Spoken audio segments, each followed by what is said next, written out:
We continue the journey today also for the second session, and the theme for this session is Cyber4Security, guiding global collaborations and partnerships essential for ensuring a safe and secure cyberspace.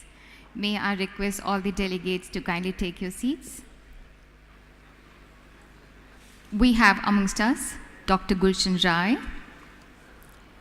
He is a National Cybersecurity Coordinator, being country's first at the Office of Prime Minister of India since March 2015.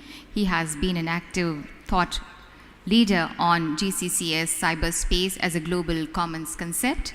Dr. Gulshan Rai has over 25 years of experience in different areas of information technology, which include cybersecurity, e-governance, legal framework, and the Information Technology Act. We have Mr. Iddo Moed. He is a cybersecurity coordinator, Government of Israel. He joined the Israel Ministry of Foreign Affairs in 1992 and was posted in several missions around the world. He was appointed as cybersecurity coordinator at the Strategic Affairs Department, MFA. He is responsible for coordination of policies regarding international cooperation in cybersecurity. We have amongst us Mr. Earley Rosenthal. He is an ex-Minister of Foreign Affairs in the Netherlands government, a professor of political science and public administration by occupation. Mr. Earley was elected member of the Senate as a member of the People's Party for Freedom and Democracy. Mr. Raj Samani, he is the chief scientist in cybersecurity firm McAfee agencies in cybercrime cases and is a special advisor to the European Cybercrime Center in The Hague. Mr. Samani has been recognized for his contribution to the computer security industry and is the co-author of the book Applied Cybersecurity and the Smart Grid. So now I hand over the floor to the respected panelists and hand over the desk to them and I request them to please initiate the session. So first of all, I would like to request we have Dr. Gulshan Rai to kindly address us.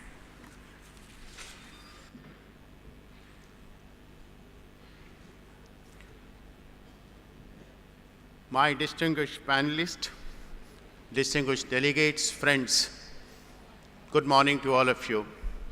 It's really a pleasure and an opportunity to come here and present our views, more so sharing the dice with the distinguished delegates.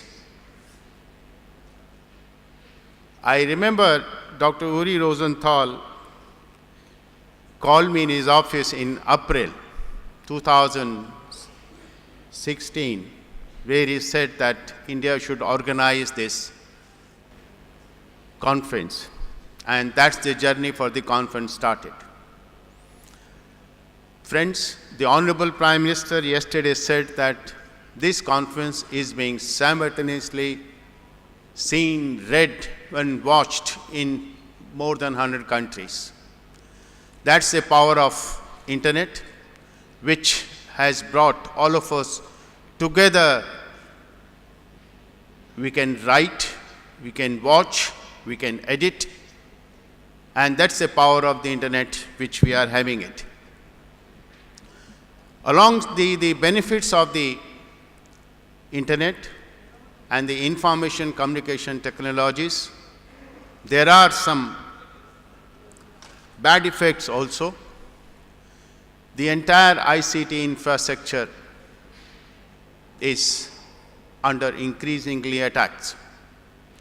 You connect any system on internet and you can immediately see that number of attempts are being made on your system to breach it.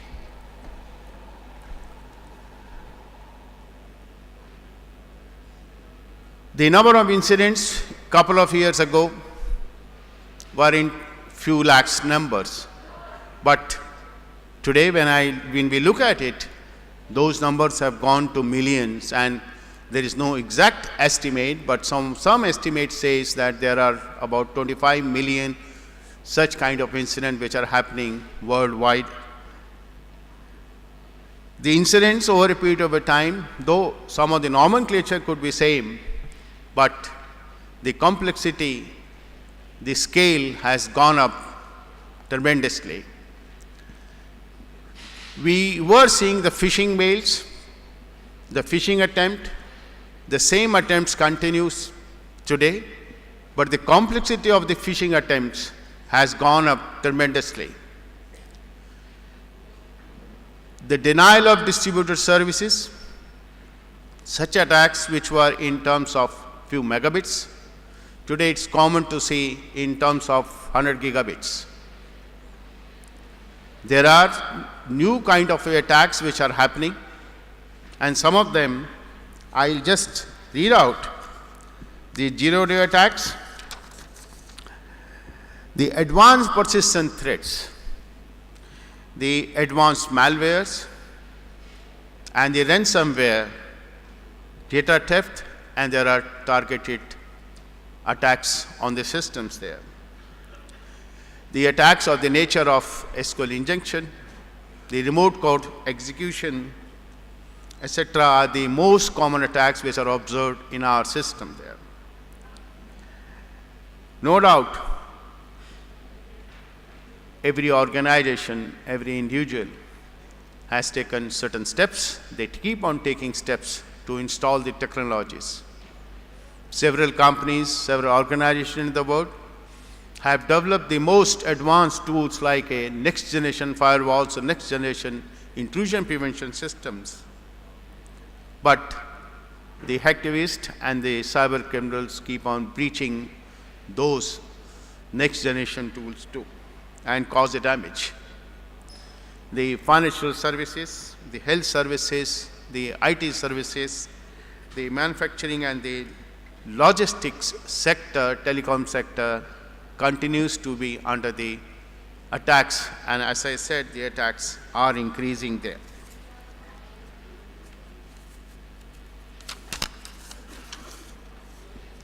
Friends, about a decade ago, the number of incidents, or rather these incidents were largely seen from individual. They were more isolated instances there, but today most of the incidents which we see, they are back on the back. There is some organized groups, organized criminals, they are heavily funded. Those kind of systems we have seen there.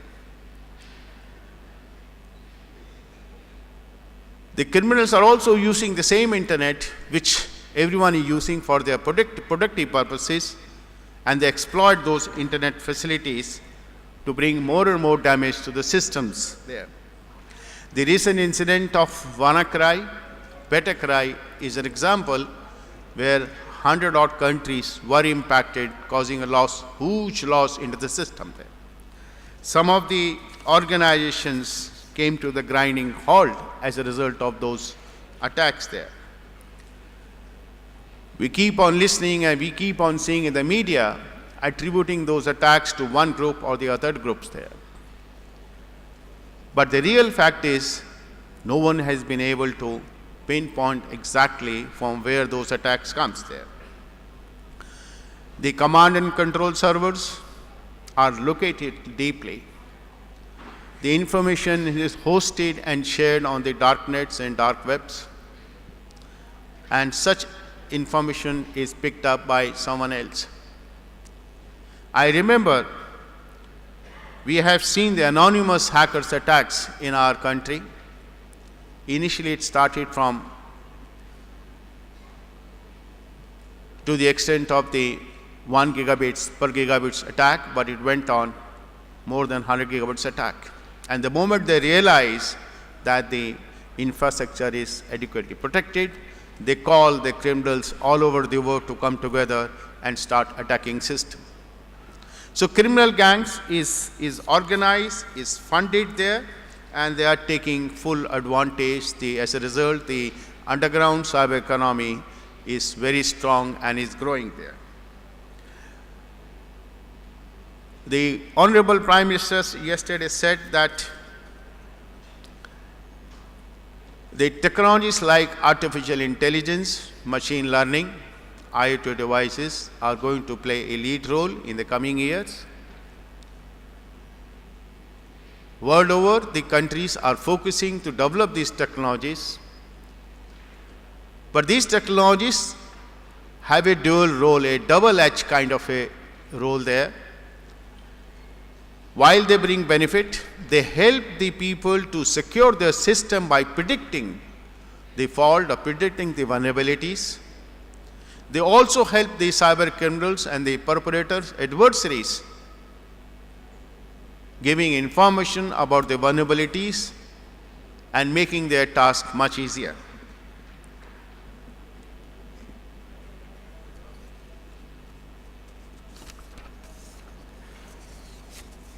Now, these examples, what I describe, have two important motives about the cyber incident and crimes.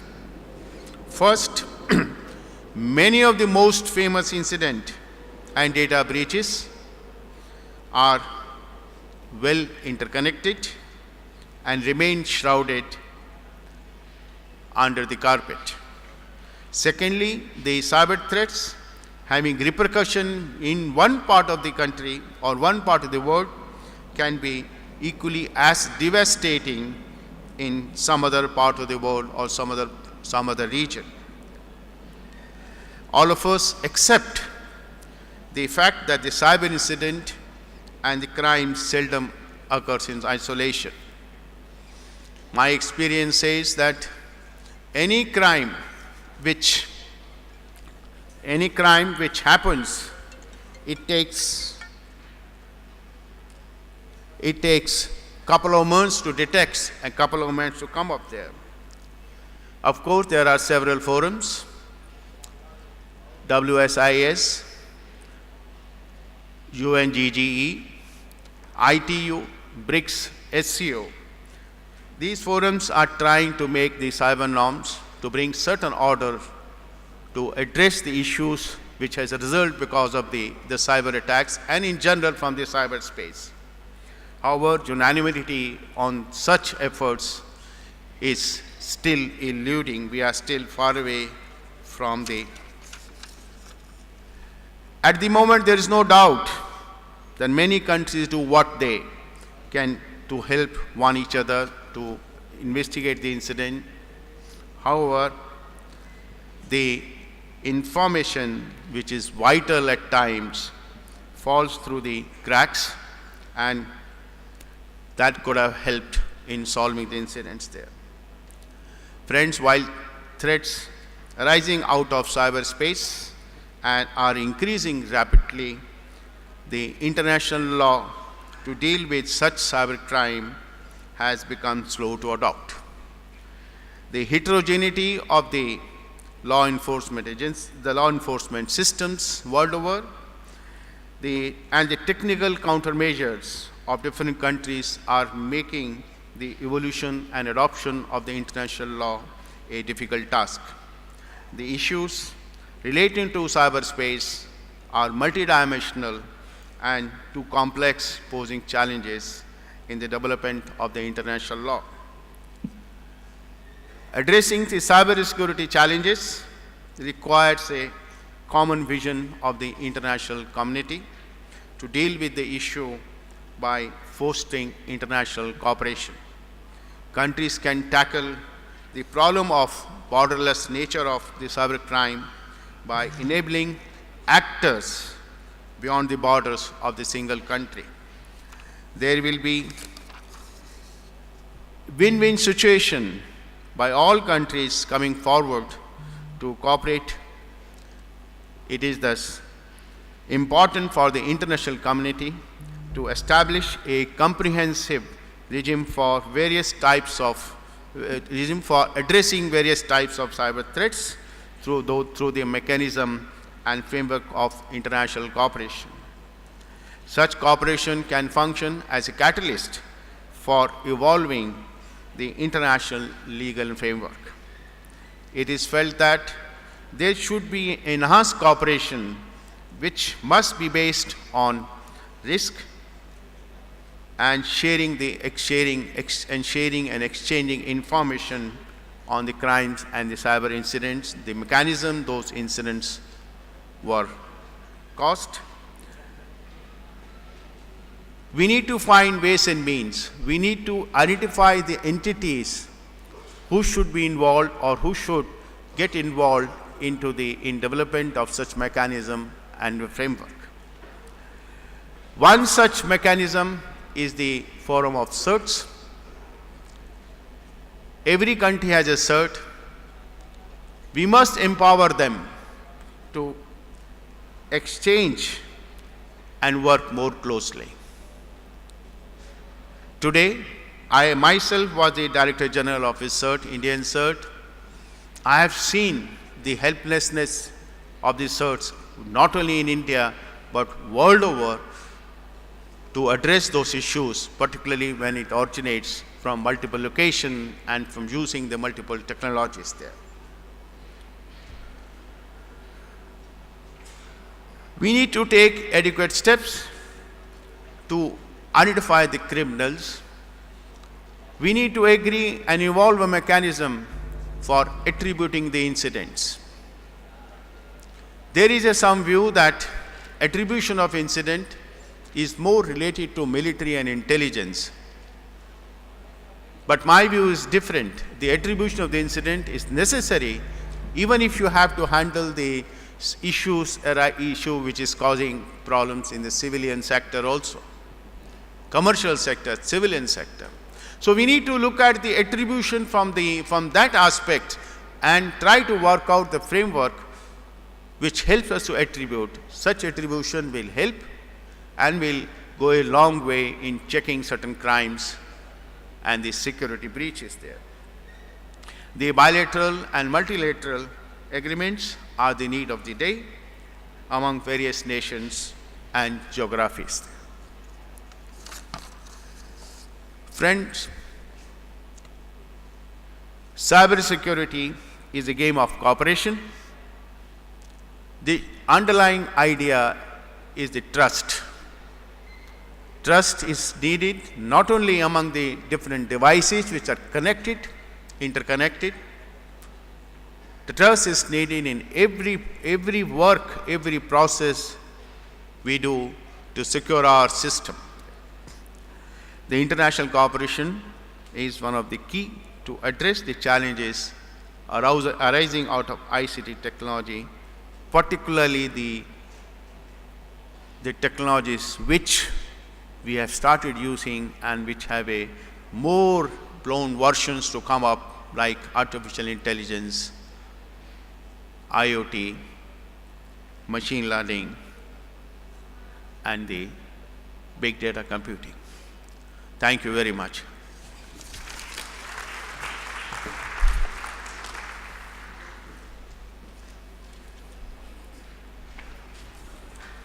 Thank you. Respected Dr. Gulshan Rai, may I now invite respected Mr. Iddo Moed to please address the gathering.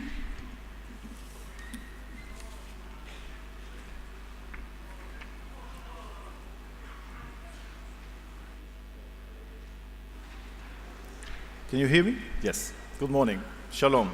Distinguished delegates, ladies and gentlemen, it's great to be here this morning and address you on these important topics.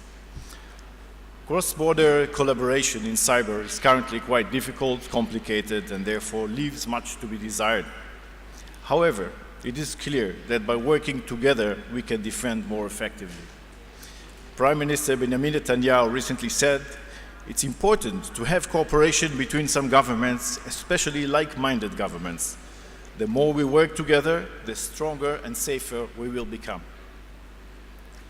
Let me give you some thoughts about the Israeli experience and how we strive to increase our contribution to global cyber resilience.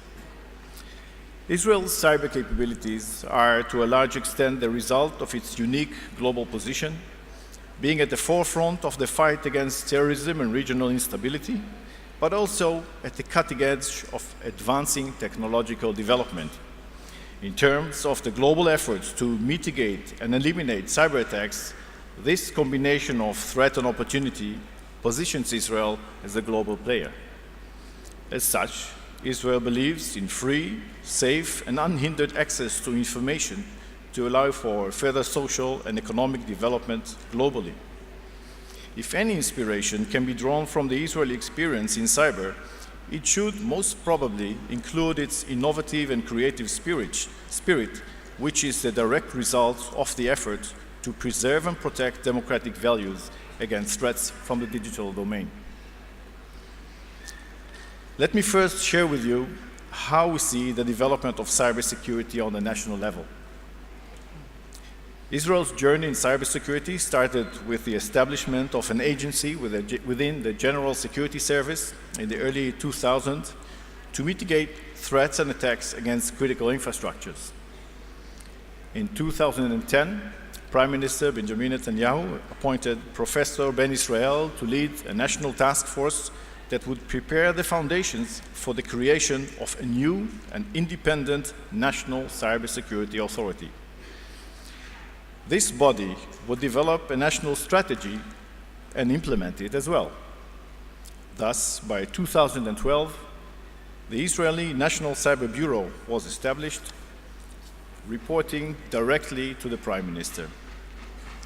This dedicated civilian and open concept would and does provide for optimal cooperation and coordination within all government bodies, as well as with the private sector and academy.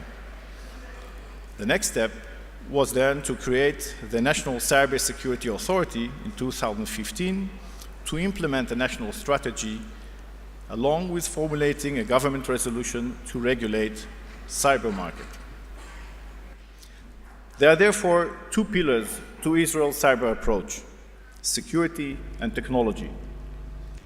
They allow for the formulation of elaborate and effective policies on the following: a secure and safe cyberspace, national cybersecurity operations, and capacity building. A three-layer security approach was subsequently developed, covering market robustness, systemic resilience, and national defense in cyber, by means of establishing elaborate mechanisms and allocating the necessary resources for these purposes. To mention a few: CERT-IL, 5 national cyber research centers, R&D programs such as Kidma for the development of cutting-edge solutions, and many more. The government's leadership role as a guide, expert, coordinator, but also as the ultimate protector, has been a strong catalyst for the market to assume a constructive role in the national effort. Financial incentives, sectoral efforts such as in finance and energy sectors are examples of encouraging the private sector to enhance capacities and strengthen cyber security. Similarly, the academia was guided to set up complementing national research centers, each focusing on specific areas of applied research. Israel is also attracting international investments in research and development for cybersecurity at the rate of about 20% of global market share. As a global cyber incubator, Israel and multinational companies are producing solutions for tomorrow. The government role is both to incentivize as well as connect in a unique format such as CyberSpark in Beersheba. The earlier mentioned building blocks of Israel's approach can be applied also on the international level.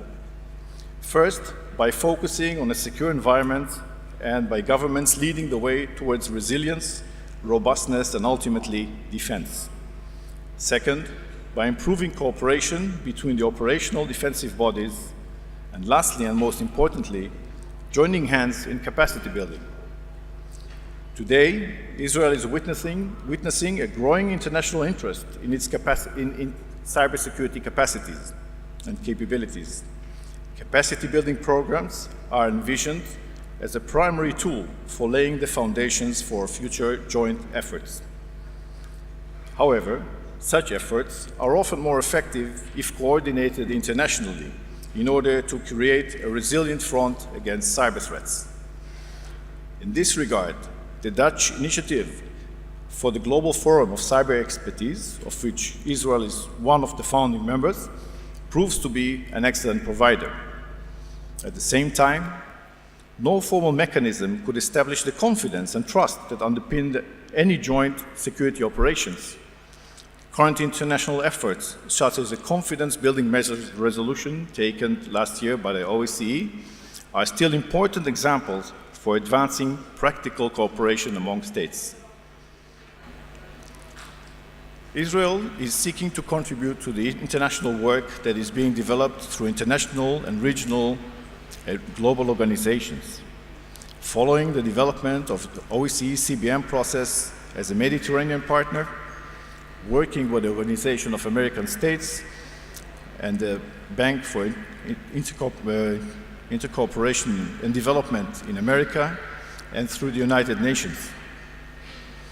In addition to this role, Israel is involved in the group of governmental experts within the United Nations, sharing its views on how international law should be applied in cyberspace. Let me conclude by pointing to the importance of a multi-player approach where all relevant stakeholders need to recognize their responsibilities, roles, and contribution to a safe digital domain. The challenges ahead require global cooperation based on shared values. Let us use this important event and progress together. Thank you.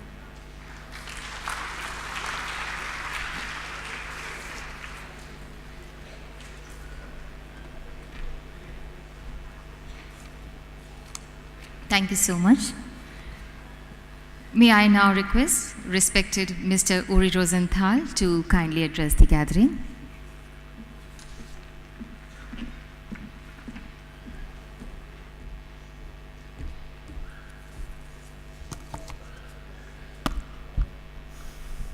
Distinguished guests, ladies and gentlemen, I'm very honored to have a role in this panel on Cyber4Security as both the special envoy for cyber policies of the Netherlands and a special advisor representative to the global conference, also known as the London Process. I'm proud to see how the global conference on cyberspace has gone all the way from London via Budapest and Seoul and The Hague, my country, to Delhi. And on this path, if not roadmap, the various stakeholders have invariably cherished the need for an open, free, safe and secure cyberspace for the sake of economic growth and social development. Ladies and gentlemen, viewing cyber through a security lens makes obvious sense these days. The rising tensions in the cyber domain are more and more tangible, and it is a matter of serious concern. We shouldn't ignore the risks present. But, on the other hand, it's also important to underscore that cyberspace has proven to be a powerful force for the good. In many countries around the world, cyberspace has provided an innovative boost and brought impressive growth and helped us on the road to sustainable development. Conservative estimates have it that today we can predict a growth in global trade in years to come, which will be more than 50% internet connected. And in my country, for instance, the Netherlands, the digital world is now more important to the economy than Amsterdam Schiphol Airport and the Port of Rotterdam combined. So to say, bits and bytes have come to outweigh Boeings and boats. But, of course, there are those downsides, as we all know today. First, growing digital dependency creates new vulnerabilities and risks. And we are not only talking about criminals who prey on our citizens and companies, but we are also talking about hostile states that use cyber operations for espionage, intellectual theft, disinformation, and military gain. The gains of cyberspace are, that's the second point, not equally distributed. With 60% of the world population still having no access to the internet, there is a huge global connectivity gap. Cyber for all, yes indeed, but there is much to do. Third, freedom online is under threat. So tells us, for instance, the most recent Freedom on the Net report. An increasing number of governments is censoring information. New legislation to improve surveillance and control over the internet as part of a tendency towards a surveillance state is a growing concern. Ladies and gentlemen, if we want cyberspace to remain a force for the good, these are the issues we need to address urgently. And for now, I would like to focus on how we could keep the internet safe and secure, and admittedly, I will take a Dutch perspective here. As stated in the Dutch recent National Cybersecurity Strategy, the government of the Netherlands views these interests in terms of freedom, security, and growth and development. And in the Netherlands, for that matter, we actually focus on the 3 Ds. First, development. That is to say that we try and increase the level of security of the ecosystem in general. We are trying to help out on the capacity of countries so that they can help provide more security and will be more responsive to requests for assistance in a crisis situation. Second, in the short term, government responsibilities do require, whether we like it or not, us to reinforce our defense capabilities. Our defensive objectives include boosting resilience to cyber attacks and protecting vital interests in cyberspace. Second, public-private partnerships. Third, detection, response, and increasing awareness. And fourth, and last but not least, education. Given the weakness of defense, it's inevitable that this will also include developing the ability to respond to attackers who have national capabilities. Of course, here, any measure of retortion should be in line with international legal obligations. The point, however, is to help dissuade them from attacking in the first place. And all this will be based on following the principle of restraint. The third D is a D of the long term. The best way to reach a structural solution to security issues at hand is to pursue diplomacy in order to try and negotiate our way out. And this should be done by trying to reach more solid and more broadly accepted agreement on norms and principles of responsible state behavior, and clarifying further how international law applies to ICT, as already mentioned by my Israeli colleague. It is clear that this needs to be done in a wider and inclusive group of countries. Ladies and gentlemen, governments cannot go it alone. Other parties need to step in as well. Public-private partnerships are essential. In my country, the Netherlands, we have founded the Dutch Cybersecurity Council, which actually is meant to enforce public-private cooperation. It is a national and strategic advisory body, and the Council advises both government and organizations in the country, for instance, critical infrastructure organizations. And this is so important because this council is constituted of highly placed representatives in all these stakeholders concerned: public, private, scientific, technical. Problems at hand are approached from various angles, and the various interests are well covered in this council. And this shows again that cyberspace is actually belonging to everyone and to no one in particular. Ultimately, we all share the same interests. And this, ladies and gentlemen, is also why in the beginning of this year, the Dutch government launched the Global Commission on the Stability of Cyberspace, where government, industry, technologists, and civil society are joining forces to reach a common goal: a digital future cherishing a stable cyberspace, no Wild West, so that the fruits of an open, free, and secure access to cyberspace is there for all. The Commission actually was together here in Delhi in the beginning of this week and promoted a call to protect the public core of the internet, ladies and gentlemen. And it reads as follows: non-interference with the public core of the internet, which means that without prejudice to their rights and obligations, states as well as non-state actors should not conduct or knowingly allow activity that intentionally and substantially damages the general availability or integrity of the public core of the internet, and therefore the stability of cyberspace.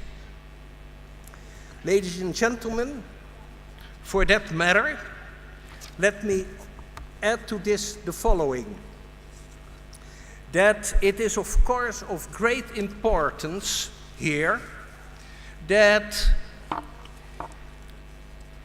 we, as many other countries, should see to it that the existing body of international law, which has long underpinned relations between states, applies equally in the cyberspace. And of course, it was also mentioned already, it's not only a matter of that international law applies, but now the question is how it will apply to this new dimension of the cyberspace. And this, ladies and gentlemen, is the heart of the matter. And it is something that must be actively debated at conferences like this. Various initiatives in this area have already been launched. The United Nations Group of Government Experts process made important progress in 2013 and 2015 reports. And India has played a very crucial role in this process up till now.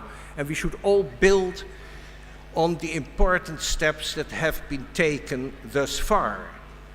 Beyond that, we have the Tallinn Manual 2.0 and the Hague process as other useful examples, providing guidance on how to apply long-established legal principles in the cyber domain. Principles like sovereignty, non-intervention, due diligence, and state responsibility. But also the law applicable to the use of force and international humanitarian law. And most importantly, they help all shed light on the legal framework surrounding cyber operations that do not meet the threshold of an armed attack. Ladies and gentlemen, we must take forward the discussion on how international law applies. Also, we need to do so regarding the normative dimensions and discussions, because additional norms of responsible state behavior can play a crucial role in enhancing peace. International norms regarding malicious cyber activities can support existing international law. Obviously, They do not and cannot and should not replace it. For me, all this serves to underscore, to underline the importance of the Global Conference for Cyberspace process. And that is why it is so important that this conference is working to move the discussion forward with all stakeholders involved, nation states, the tech community, companies, non-governmental organizations, academics, and with the help of our own cyber technology, the end users. Together we will have to take the next steps in the so-called multi-stakeholder approach. And as Mr. Gulsanrai, Dr. Gulsanrai knows it, we both avoid the word model here. We don't want to talk ideology, we talk very effective measures to the good. Ladies and gentlemen, India is uniquely positioned to broaden the global conference agenda and to take on those issues regarding sustainable development and digital inclusion. We, on our part, together with India, have set up the Global Forum on Cyber Expertise, investing in capacity building, thus helping countries to keep the internet open and secure and free. Now, talking about a capacity building effort, allow me here in India one side note. Let us be attentive to the grandiose developments in the digital and consequently in the physical world.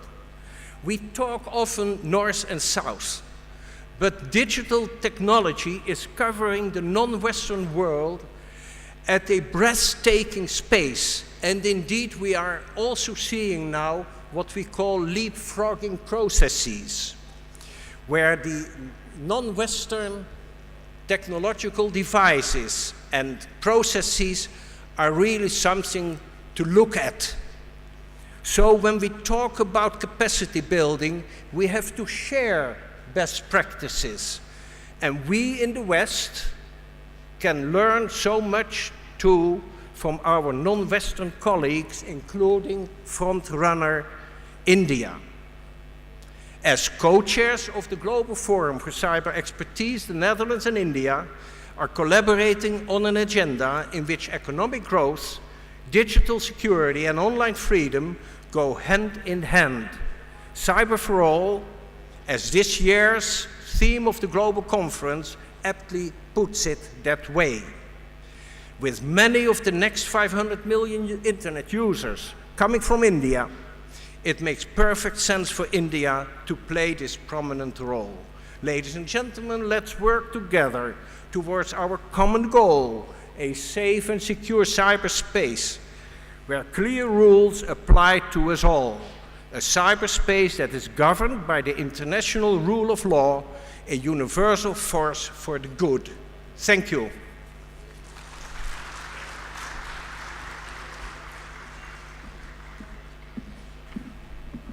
Thank you so much, Mr. Earley Rosenthal.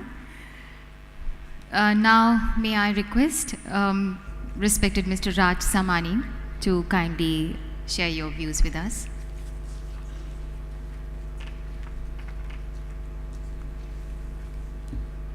Can we get the slides up? Yeah.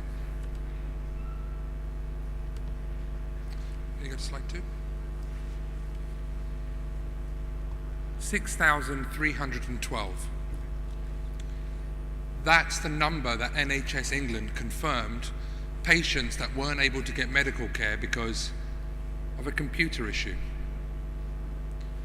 That's over 6,000 people over the weekend in May that were unable to get medical care that they needed. And to be honest, I could stand up here and I could talk about WannaCry, or I could talk about the attacks in Eastern Europe in which emails started a chain of events that resulted in an entire nation being plunged into darkness. We talk about cybersecurity, we talk about capacity planning, we talk a lot about these things, and quite frankly, while we talk, Rome is burning. And I don't want to sound melodramatic here, but I actually saw the impact of WannaCry firsthand. The day after this occurred, I was actually in a London hospital, and we have a family member sitting there who's unable to get internet access. And I know that doesn't sound like a big deal for us, but let me ask you, and if anybody's been in hospital, the internet's your ability to get access to the outside world. It's the only connection you have to being up to date. And in 3 days, I saw the impact that not being connected had on their lives.